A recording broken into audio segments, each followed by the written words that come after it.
Hello guys, ഞാനൊരു reel കണ്ടപ്പോഴാട്ടോ എനിക്ക് മനസ്സിലായി നമ്മുടെ തൃശ്ശൂരും ഒരു പളനി ഉണ്ടെന്നുള്ള കാര്യം. പിന്നെ ഒന്നും നോക്കിയില്ല, നമ്മൾ അങ്ങോട്ട് പോകാമെന്നാണ് വിചാരിച്ചു.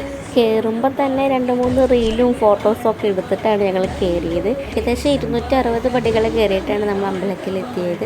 അമ്പലത്തിന് വലതുവശത്തായിട്ട് നമുക്ക് വഴിപാട് കൗണ്ടർ ഉണ്ട്. അവിടെ പോയിട്ട് നമുക്ക് വഴിപാടുകൾ എന്തെങ്കിലും ഉണ്ടെന്നുണ്ടെങ്കിൽ ചെയ്യാം കേട്ടോ. ഞങ്ങളൊരു വൈകുന്നേരം 5 മണി 4 മണി നേരത്താണ് പോയത്. അതുകൊണ്ട് തന്നെ അത്ര വലിയ തിരക്കില്ലായിരുന്നു. മേലെ നിന്ന് താഴെ നോക്കുമ്പോൾ വ്യൂ അത് അടിപൊളിയായിരുന്നു.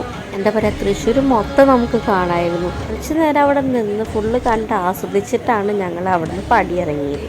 ഞങ്ങളും കൂടി ഒന്ന് വീടൊക്കെ പറഞ്ഞ് ചേച്ചി അനിയത്തി. എന്നാൽ പിന്നെ ഞങ്ങൾ വിടും, എന്നാൽ ഞങ്ങളും കൂടി ഒന്ന് എടുക്കുക പറഞ്ഞ് ഞങ്ങളും അങ്ങോട്ട് നടന്നു. രാത്രിയായപ്പോൾ അവിടുത്തെ ലൈറ്റിംഗ് ഒക്കെ വന്നപ്പോൾ അടിപൊളിയായിരുന്നു കേട്ടോ. മല കയറുമ്പോൾ ഇടതുവശത്തായിട്ട് നമുക്ക് വാഷ്റൂമും കാര്യങ്ങളൊക്കെ ഉണ്ട്. അമ്പലത്തിൻ്റെ സ്ഥലം വരുന്നത് പുത്തൂരാണ്. അപ്പോൾ ഞങ്ങൾ ഇറങ്ങാൻ കുറച്ചൊന്ന് ലേറ്റായി. അപ്പോൾ ഞാൻ പോവാണ്. അപ്പോൾ ഓക്കെ, ബൈ, ടാറ്റാ.